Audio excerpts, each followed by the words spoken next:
Doctor صاحب، یہ آپ کیسے دیکھ رہے ہیں پاکستان اور امریکہ کے جو تعلقات ہیں، ان کو کیسے آگے لے کر جایا جائے گا؟ اور خاص طور پہ جو ٹرمپ کی ایک پرسنالٹی ہے بڑی انپریڈکٹیبل سی، تو آپ کیا سمجھتے ہیں کہ آگے جا کے تعلقات بہتر ہوں گے، یا جو جس طرح سے ہمارے تعلقات چل رہے ہیں انہی کو آگے لے کر جایا جائے گا؟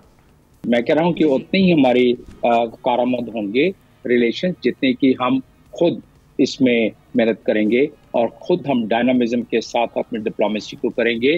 کیونکہ اگر ہم نے ایسا نہیں کیا اور سنگل ڈائمینشن ڈپلومیسی کے تحت اگر ہم چلے تو ظاہر ہے ہمیں فائدہ اس سے نہیں ہوگا.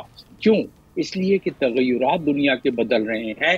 ٹرمپ 2 کا جو فیز آ رہا ہے، ٹرمپ 2O کا جو فیز ہے، اس میں بالکل یہ بات درست ہے کہ ان کو لوور ہاؤس میں، اپر ہاؤس میں بالکل اتنی زیادہ طاقت حاصل ہے کہ وہ جو بل چاہیں منظور کرائیں گے اور جو فیصلے کریں گے. ان کی ایک تو ظاہر ہے امریکہ کی اپنی طاقت ہے، لیکن ان کی دونوں ہاؤسز میں اتنی طاقت ہے، ان کو مزاحمت نہیں ملے گی.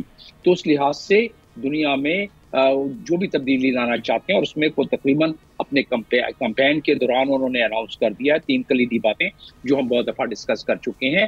اس میں ایک جو ہے وہ ڈیپورٹیشن کی بات ہے، دوسری جو بھی بات ہو رہی تھی کہ وہ ٹیرف کی بات ہے، اور تیسری ان کے اپنے ملک کا مسئلہ ہے، ابارشن کی بات ہے. تو یہ 3 چیزیں تو ان کی بڑی ہیں. اور ان کی ٹیم نے، ٹرانزیشن ٹیم جو ہے، آج رات کے لیے 100 کے قریب ایگزیکٹو آرڈر تیار کر کے رکھے ہیں. جو ٹرمپ جن کا ذکر کرتے رہے وہ تیار ہیں.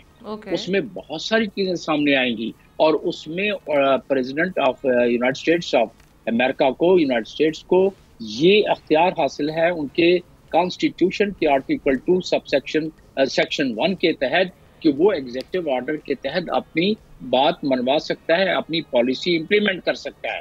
تو یہ ایزی نہیں لیا جا سکتا. اب رہا سوال کہ اس کا گلوبل جیو پولیٹیکل تناظر میں کیا اثرات ہوں گے. دیکھیے، لوگ چپ تو بیٹھے نہیں گے. اس وقت کوئی 2017 کے بعد یہ یونیپولر ورلڈ تو رہا نہیں. 2017 کے بعد یہ ملٹی پولر ورلڈ ہو گیا ہے. چائنا ہے، رشیا اس میں شامل ہے. تو لہٰذا جو باقی قوتیں ہیں وہ بھی تو اپنی قوت دکھلائیں گی. اگر ان کو ان پہ اگر ٹیرف لگے گا تو وہ بھی ٹیرف لگائیں گے. جواباً ٹھیک ہے ان کا مال اتنا اس طرف کم ہو یا زیادہ ہو، لیکن بہرحال ان کو جواباً ایک ریسیپروسٹی کے تحت تو وہ ضرور اس پہ ایک رد عمل دیں گے. اسی طرح یورپ سر بھی جوڑ کے بیٹھا ہوا ہے پورا کہ نیٹو کا کیا بنے گا. پچھلی دفعہ بھی فنڈنگ کم کر دی تھی نیٹو کی، اور وہ کہتے تھے نیٹو کسی کام کا نہیں ہے.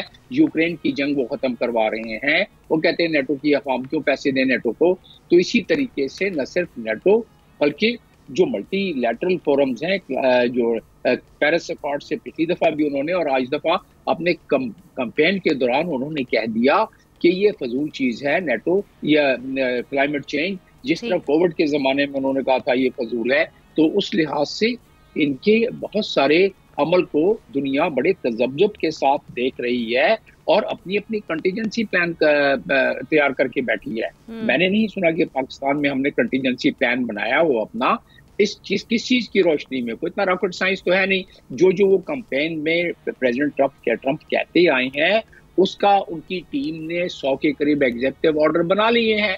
تو اس کو ایک جگہ بیٹھ کے چارٹ بنائے ہمارے لوگ بھی، دنیا بنا رہی ہے. جمیل صاحب، اس میں ایک ایلیمنٹ بھی بڑا امپورٹنٹ ہے، اس پہ بھی آپ ضرور تبصرہ کیجئے گا. دیکھیں، ایک بات تو ماننی ہوگی کہ جس طریقے سے غزہ میں جنگ بند کرائی گئی، یہ غیر روایتی طریقے سے نیو یارک کا ایک برونکس کا رہنے والا بنیرر، وہ جو کوئی سفارتکار نہیں ہے، اسٹیو وٹکوف، وہ جا کے جس طریقے سے نیگوسیشن کرواتا ہے اور وہ جا کے دباؤ ڈال کے نیتن یاہو پہ اس نے سب کچھ کروایا، اور یہ کہہ کے کہ بھی تمہاری اتنی سپورٹ کرنے کے بعد امریکہ خود آئسولیشن کا شکار ہو رہا ہے، therefore you got to do it، جو ہم آپ کو کہہ رہے ہیں. تو اس سے لوگ عام طور پہ کہا جا رہا ہے کہ جو وہاں پہ ان کا ایک تیسرا گروپ جو کہتے ہیں ہارڈ لائنر کا ہے، وہ جو کہتے ہیں کہ اپنے ملک کے اندر کرٹکس جو ہے نا ان کے خلاف بھی، پریس کے خلاف بھی، اور جو بھی ان کے مخالفین کو ان کو فکس کرے گا.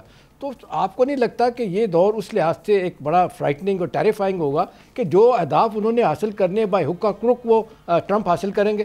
جی، خدا جب حسن دیتا ہے نزاکت آ ہی جاتی ہے. جب اتنی طاقت ہو اس طاقت کا اظہار انہوں نے کس طرح کرنا ہے؟ انہوں نے طاقت کا اظہار تو کرنا ہے. اچھا، اس کو ذرا ٹیکنیکل طریقے سے دیکھ لیتے ہیں اس بات کو، کیونکہ ٹرمپ جو ہے ڈیفینیٹلی ایک غیر روایتی لیڈر ہے، اور غیر روایتی لیڈر ہونے کے ساتھ ساتھ اتنی بڑی طاقت ان کے ہاتھ میں. لیگلی طور پر انہوں نے اپنے بتا دیا ہے، ایف بی آئی کو انہوں نے 60 آدمیوں کی لسٹ شائع کر دی ہے کہ میں ان کو سیدھا کرتا ہوں. ججز کے بارے میں انہوں نے کہہ دیا میں سیدھا کروں گا، اور ہوگا وہ. میں آپ کو بتا دوں پچھلی دفعہ بھی جج وہ اپنا سپریم کورٹ کا اپنی مرضی سے لے کے آئے تھے. اچھا اسی کیونکہ وہ لیگل اختیار ہے نا ان کا بہت ساری چیزوں میں, تو اسی طریقے سے وہ ڈاؤن سائزنگ کر رہے ہیں اور انویسٹر کو اس کام پر لگایا ہوا ہے بہت سارے معاملات پر. تو آپ بہت ساری ہچکولے دیکھیں گے, اس کی مزاحمت کریں گے وہ جو ادارے ہیں وہ یقیناً کریں گے مزاحمت. اس میں کوئی تھوڑی سی کیلیبریشن بھی ہو سکتی ہے, جیسے ہم ٹیرف کی بات کر رہے ہیں اس میں بھی کیلیبریشن ہو سکتی ہے, نیگوزیشن آگے جا کے ہو سکتی ہے. جس طرح پچھلی دفعہ ٹی پی پی میں ٹرانس پیسیفک پارٹنرشپ میں وہ واک آؤٹ کر گئے, اسی طرح بہت ساری چیزوں سے اس دفعہ بھی. ان کا مقصد کیا ہے؟ ان کا مقصد یہ ہے کہ امریکہ کو $35 ٹریلین کا ڈیٹ ہے, قرض ہے. تو وہ کہتے ہیں کہ جی ہم باقی جگہوں پر ٹریلینز آف ڈالر خرچ کر رہے ہیں, یہ ہم خرچ بند کر کے اپنے ملک پہ لگائیں. اور دوسرا یہ ہے کہ انہوں نے کل کی اسپیچ میں کیا کہا, انہوں نے کل کی اسپیچ میں باقی چیزوں تو کہیں, ایک سب سے کلیدی چیز جو میں نے نوٹ کی وہ یہ تھی کہ میں تیسری جنگ سے بچانے کے لیے اپنی پوری کوشش کروں گا. سبسکرائب کریں اور بیل دبائیں تاکہ کوئی خبر رہ نہ جائے.